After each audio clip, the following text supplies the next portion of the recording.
Hello, it's Roger Gewald with your grown-up's guide to financial enlightenment.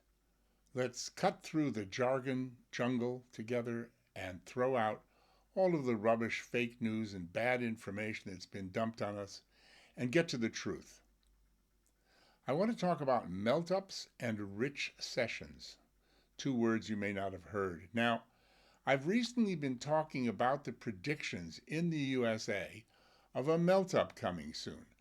A meltup is where all asset classes, all things, property, art, shares, whatever, whiskey, uh, go rising, shooting up in prices as investors get enthusiastic following uh, the hopefully end of COVID or reduction in COVID, a return to some normalcy, business gets back to what it used to be a bit, as things start to improve, as inflation goes down, as energy costs drop, etc., investors become somewhat overenthusiastic and drive up prices of all asset classes. And that's what they're now calling, they've coined this new word, a melt up, and they expect one very soon. And as the market recovers, everybody's going to be tempted to buy more and more. My advice is to be very careful what you buy during a melt up, because you may find in a couple of years' time that you've rather dramatically overpaid for things, and you don't want to be in that position. Now, the counter to that, and what I believe is supposed to come after a relatively short melt up, is a rich session.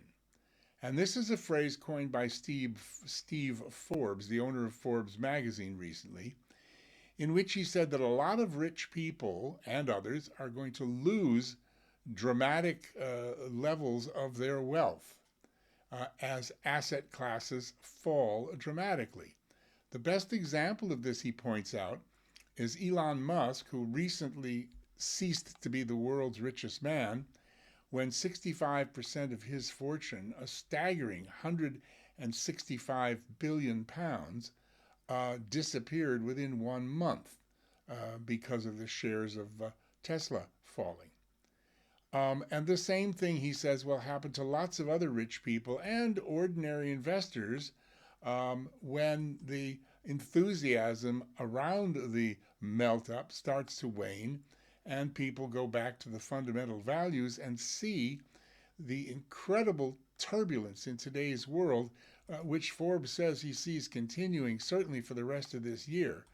And people's values drop dramatically because we are living in a world buffeted by all kinds of forces that we don't control, can't control. Ukraine war, for example, and it is almost entirely run by politicians and leaders and regulators who generally, if I may say, fail to meet the standards that we expect. So they're not going to protect us very well. So it won't be a surprise if these experts who say that all asset classes will drop sharply are right. So please don't let yourself get caught out. This is Roger Ewald, over and out.